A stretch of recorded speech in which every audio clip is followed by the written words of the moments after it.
How to log out Facebook from all devices. Hello everybody.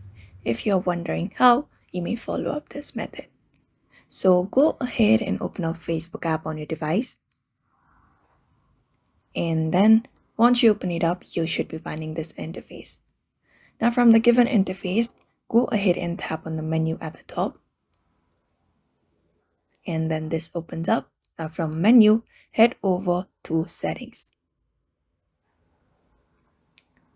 After opening up settings, you should be finding different options on the screen. From here, head over to Account Center. And from Account Center, you need to head over to the option called Password and Security.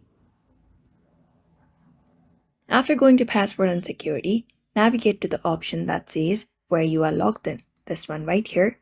Go ahead and tap on it. And when you do, here you will be finding all of the devices that you are logged in. Select Facebook.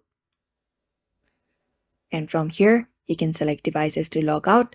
You can tap on select devices to log out. And then after that, you may select all. And then tap on log out from the button. And you will be logged out of Facebook from all the devices. So that is how you basically log out from Facebook from all devices. So I hope this video was helpful and thank you for watching this video. Give it a thumbs up and subscribe for more tips and tutorials, and we will see you on the next one.